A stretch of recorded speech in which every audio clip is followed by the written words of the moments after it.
Cleveland Browns won a football game yesterday, 31-6 over the Miami Dolphins. And in a game where we knew the weather was going to be a major factor, we still have people today trying to critique the offense and putting out damning stuff that didn't really tell the entire story. The defense, on the other hand, was absolutely fantastic. We'll go a little deeper into everything. Browns, 3D on the OBR streaming network begins now.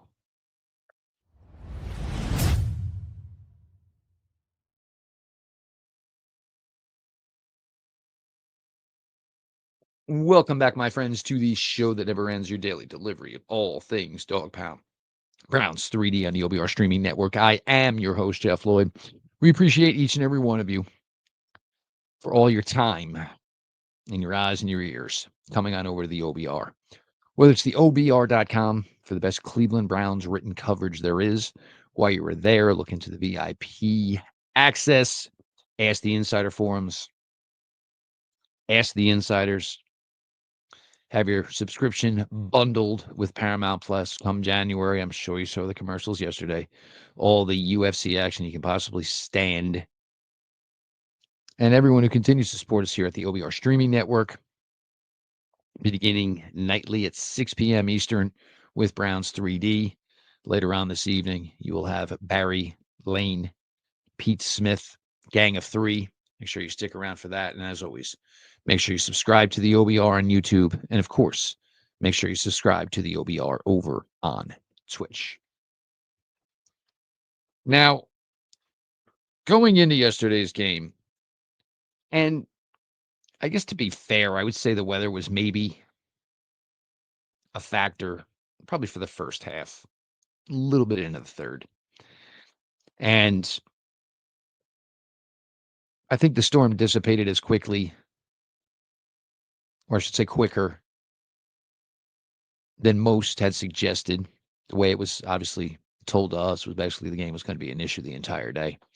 Pete Smith brought up a good point yesterday that maybe was one of the reasons why the Browns opted to start the game with the ball, with the chance the weather was just going to continue to get worse as the day went on. So figuring if the field was going to continue to get peppered, it would be a terrible surface by the time the second half began. It's not a terrible theory, of course. Of course, when things aren't going well, sometimes you're just going to do things in the opposite direction than you're accustomed to doing it just for that sake. So certainly could be a case of that.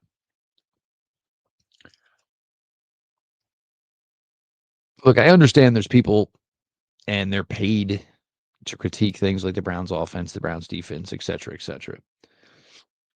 Okay, once we knew this was going to kind of be a weather game yesterday, and what I had spoken about and what I had mentioned to everybody was none of this matters. It's not about style points. It's not about grading. None of that. Sometimes you get a game where the weather is so much of a factor that grading is, in my opinion, kind of pointless. Just get in, find a way to get the W, get out, and suit up again in 7 days, where the odds are the weather will be a hell of a lot nicer than it was. A lot of people harp on the Quinshon Judkins 3-touchdown game and 46-yard touchdown run, but only 84 yards total, under 3.5 yards a carry for Quinshon Judkins. Not a great number, obviously. And I certainly don't have any issues or questions about Q. I was one who did like TreVeyon Henderson a lot during the draft, and I would have been more than okay with the Browns selecting TreVeyon Henderson. Browns chose the opposite direction with Quinshon Judkins, and certainly that's paid off in spades since Q made his debut in week 2 for this team. Interesting enough, we'll see what's going on with the Patriots Sunday and TreVeyon Henderson, who appears to be, in a Mike Vrabel doghouse at the time. The offensive line wasn't stellar, but I will say that KT Levison, Cornelius Lucas, and some of the other members of this offensive line certainly put out, I think, a little bit more of a consistent effort yesterday. It's a shame, you know, the way the game went necessarily for the Browns because there was such a big lead by the time the weather started to obviously lighten up in the second half that there was no reason for the Browns to necessarily push the issue offensively. It would have, you probably could have a little bit, but the thing is you didn't want to put Gabriel in a situation where, you had a sure win in your pocket. You didn't want to put it in where it was a rocky situation as far as attaining the win or keeping the win secure. So I think the Browns just kind of, vanillaed their way offensively through most of the second half. Their defense was humming. Their defense was smelling the blood in the water. I mean, in the second half alone, you had what, one, two, I guess you had that all three interceptions were in the second half.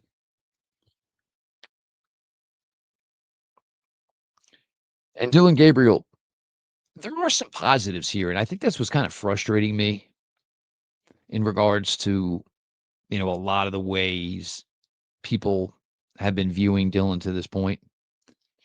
Those who are from the Shador Sanders should be playing over Gabriel camp. I'm not listening to your points. I'm going to be honest with you. But I mean, to this point, through three starts, I mean, the kid has not had a turnover yet, which is a heck of a job for a rookie quarterback, certainly considering some of the shaky offensive line play he's gotten through some of these games.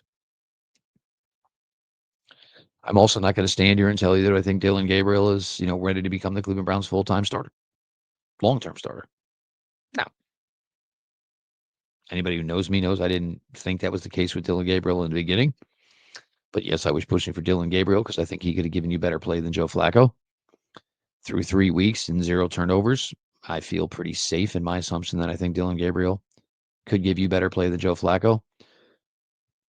Everyone wants to talk about the throwing and, well, Joe at least had a better arm. Well, he was turning the ball over at an alarming rate. Again, the same alarming rate that he turned over the ball in 2023 with the Browns, same alarming rate that he turned the ball over in 2024 with the Colts.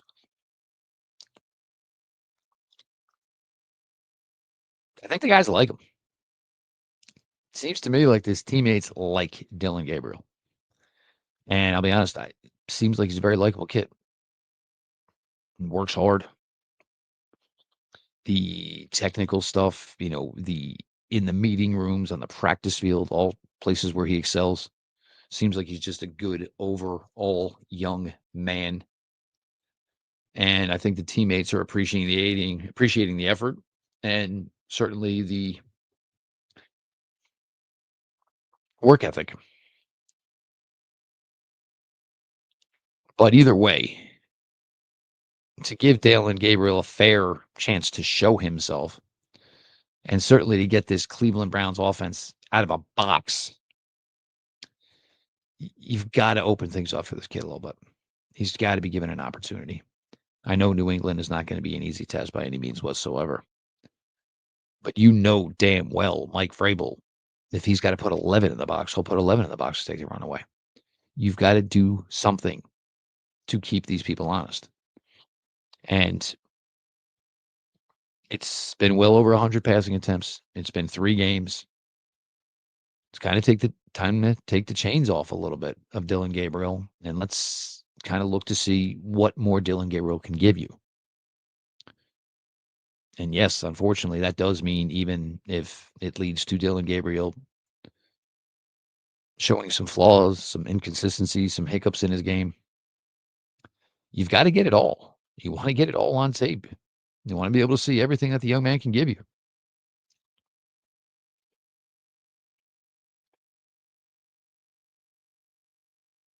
Isaiah Bond took a huge, huge step back in snap count yesterday. And I'd say it's probably warranted.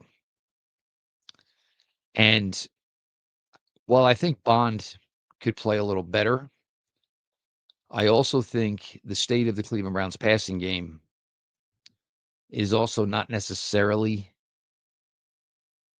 coinciding with what may be the best that there is maybe in Isaiah Bond. I spoke at one point last week about route running versus man coverage versus zone coverage and how it's vastly, vastly different. Isaiah Bond is a guy that you want out there against man coverage. Browns are seeing a lot of zone. And what the Browns really need now out of their wide receivers, and yes, there's a lot of things, is running your routes, being precise, and being there at the right time, and then yard after catch ability. Now, I'm not saying Bond can't give you your yard after the catch ability, but I think Bond struggles in finding the soft spot in zone coverage and also being able to accelerate from there into, you know, adding to the length of the play. Malachi Corley got a good amount of reps yesterday. Jamari Thrash got a good amount of reps yesterday. Gage Lavardane got a good amount of reps yesterday.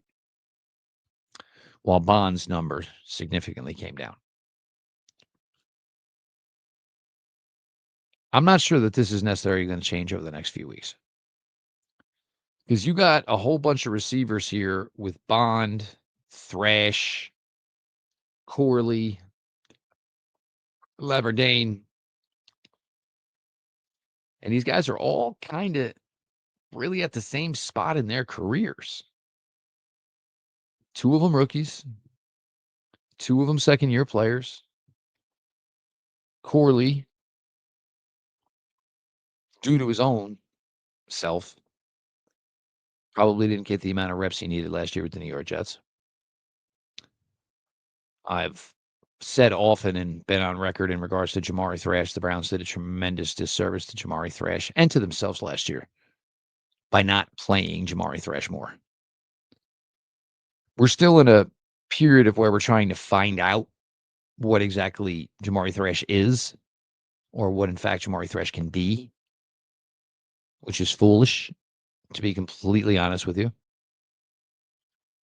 We should have had a better idea of this towards the end of last season. There's no reason Jamari Thrash wasn't taking a large amount of reps, during the last 5-6 weeks of the regular season last year. It was a nice play for Corley yesterday. Obviously, the biggest reception of the day, the run after the catch. Notice that. Jamari Thrash. Judy, it was one nice play. Labradane had an opportunity for a nice reception. Unfortunately, did not make it, but steady Eddie as a punt returner. Like I said, and I don't need to see DeAndre Carter. If DeAndre Carter gets healthy, I do not need to even see him. Just if he gets healthy, just wave him. Hell, you want to wave him now? I don't care. Gage Lavardane deserves a spot on this 53-man roster, and he deserves an opportunity to continue to develop for this team.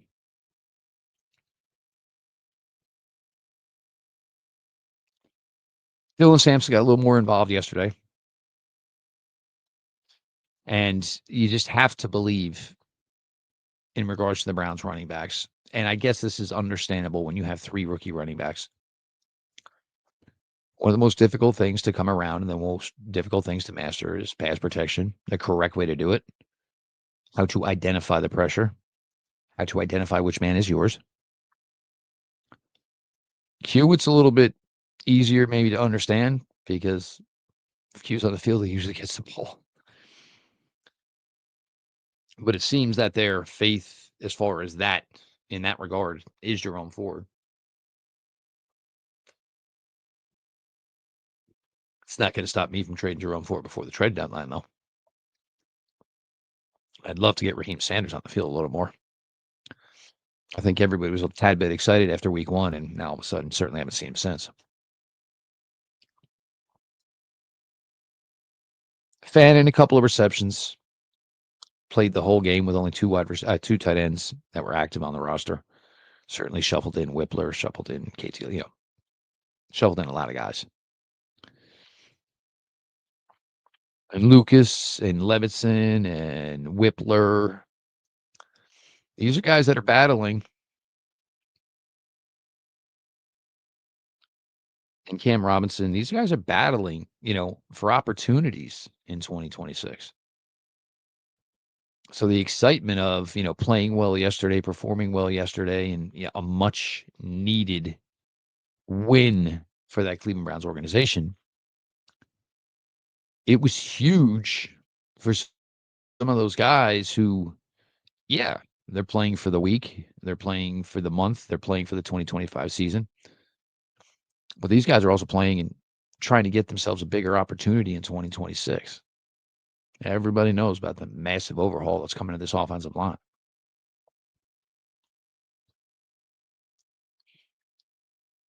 There were some on social media, and I'm not even gonna lie, man. At this point, it's just for engagement, dude. It really is, and that I cannot stand it. I cannot stand people just putting shit out there to just drive up their numbers on a social media account.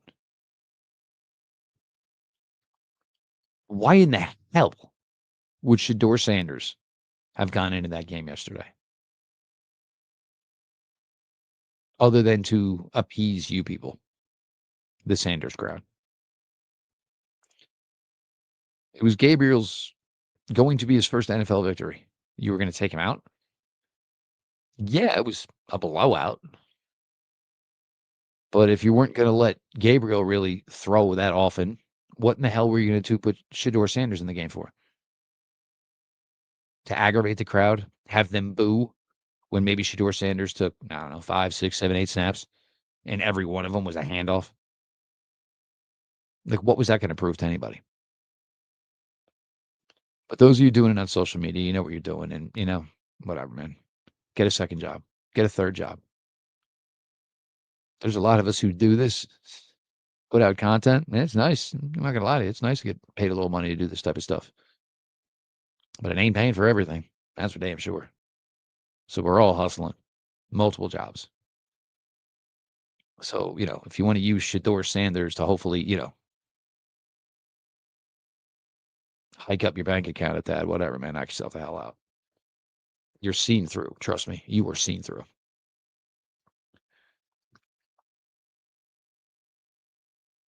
David Njoku day to day is the word from Kevin Stefanski this week. And the way it worked, David missed all last week of practice. Obviously, in the beginning of the game, it was a questionable turf. Worked out. I think David would have been, could have been somebody who was responsible for a decent day yesterday, but, good enough that he's able to get his rest and hopefully on his way to getting better for New England. And the Browns still, did a tremendous job and got the W. Aiden Huntington in the concussion protocol. Won't know any more, obviously, until Wednesday when they have their first practice of the week. The defensive side of the ball. I know where to start. We'll start with Grant Delpit. And Grant Delpit kind of had himself on the map going into yesterday's game. And although I don't think he did it to the level of Myles Garrett, a guy like Grant, who's been here since 2020, he was, after Jed Wills, he was the prize pick of this Andrew Berry and Kevin Stefanski regime. If you all remember that summer, that was like the first practice, and those were the COVID practices. And we didn't even see it. And you had to go through some other footage to find it in the back of the screen that, Grant Delpit blew an Achilles. Has played well, been a player that was extended by this franchise, and just had an excellent game yesterday. And again, my man Pete Smith yesterday, spoke on it in regards to Grant Delpit's stay yesterday. And it was kind of reminiscent of what you saw from Grant Delpit when he was at LSU, who had so many people of the belief that Grant Delpit was a first-round safety prospect. Whether it was forcing a fumble on a return,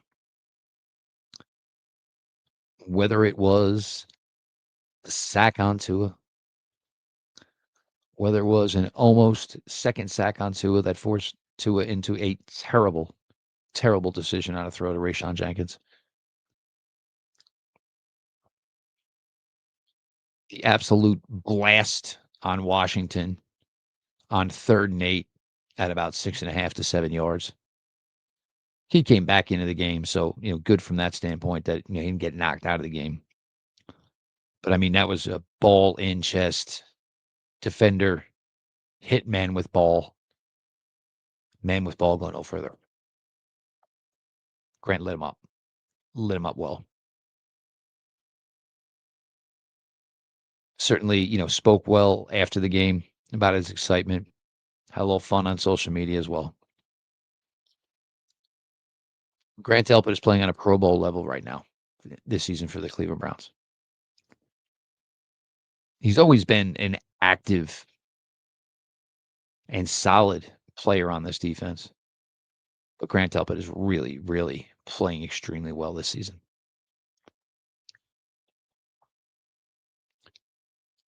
Tyson Campbell, in just his 2nd game with the Browns and 1st game, Huntington Bank Field. Lights out. Whether it was chasing down a Shane, who is by no means slow, and Campbell, when he was coming out of Georgia, was clocked in the 4.3s. Chased him down. Glue in coverage all day. One of the first plays of the second half, Jenkins lights up a Shane, balls in the air. Campbell, slick ball, catches it with 2 hands, gets himself upright and pinned on the inside, stays in bounds, takes it to the house, and then basically the route was on from there. He's a willing tackler. He's a physical player. He's built more like a safety than he is a corner. Browns absolutely crushed that trade. Yes, there was some draft pick exchange, but you gave him away an expiring contract for a guy who can be controlled beyond 2 years after the 2025 season for not much money at all and will be a starting cornerback. The problem is with the way Andrew Berry is viewed by a lot of people is that some people will not give any appreciation for anything he does, which I can't stand. Total BS. But you get moves like that. And, maybe not the Jerry Jeudy move right now. The Amari Cooper trade. Well, hell, the one that brought him in and the one that sent him out, right? Ronnie Hickman. If you view Ronnie Hickman and understand that Ronnie Hickman was an undrafted free agent, now in year 3, full-time starter free safety, had an interception yesterday. It's been a nice run for Ronnie Hickman to this point. Schlesinger, Devin Bush. You just talk about these guys forever. Schlesinger is just a rookie who's hit the ground absolutely running. And Devin Bush has played some really good ball for the Browns this year.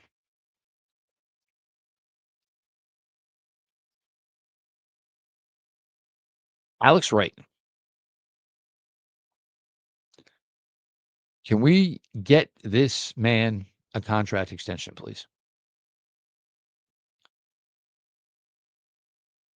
He's the prototypical size you're looking for the Browns because they want their DNs in that 6'4", 260 to 270 range with athleticism. And part of the reason they like that size is they would like to be able to play you and rush you from the interior as well. I know it pains Jack Duff and even mention it. But Alex Wright has just been such a solid rotational piece for this Cleveland Browns team. Can play either edge spot. Can play on the interior. Always finds a way to remain active. So it's a question now of just getting Alex Wright inked up to stick here for a while. Why bother drafting another one next year? When you got him, you still got McGuire.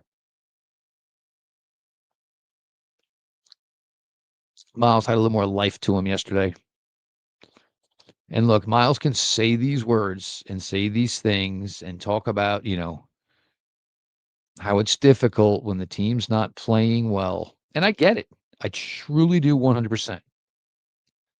But my man, when you are making the amount of bank in regards to payroll and salary cap that you are,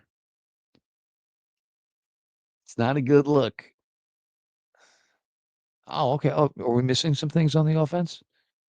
Okay. Well, how about you just give us back $15 million a year from your own personal salary and we'll plug in those holes? Yeah, I didn't think that was going to happen, right?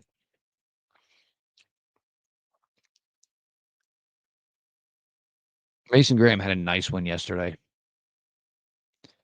And the thing with Mason Graham, and you see with a lot of these guys on the Browns defense, is once they kind of get that first play under their belt, then there's a second, then there's a third. Like the appetite for more from the Browns defense is just crazy impressive. It really is.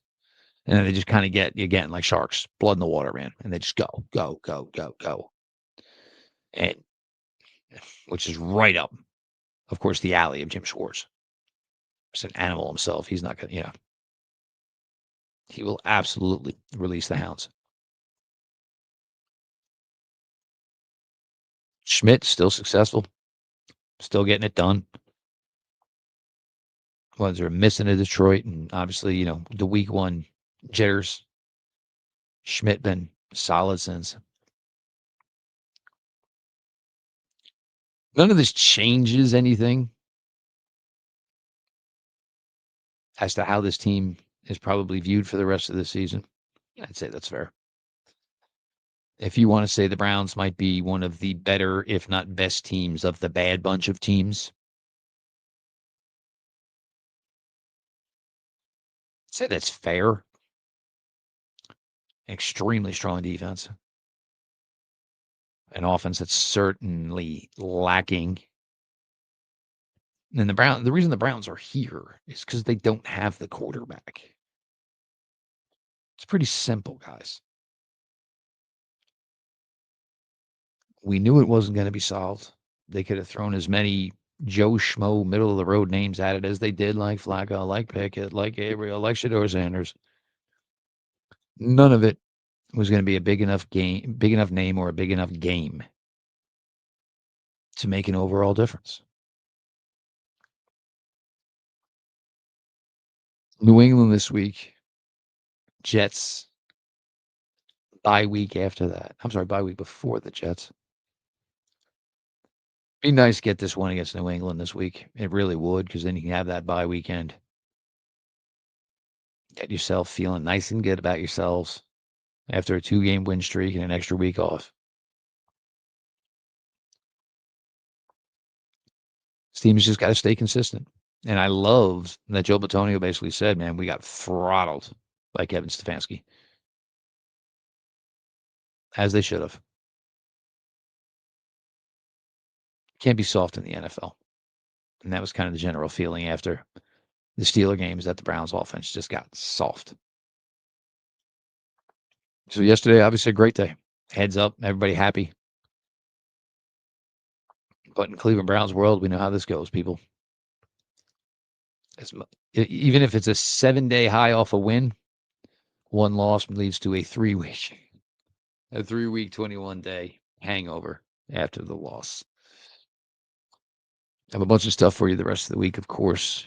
Gang of 3, Barry, Pete, Lane later tonight. Make sure you check out that. Appreciate you all for coming to the OBR every day, whether it's the OBR.com for the best Cleveland Browns written coverage there is.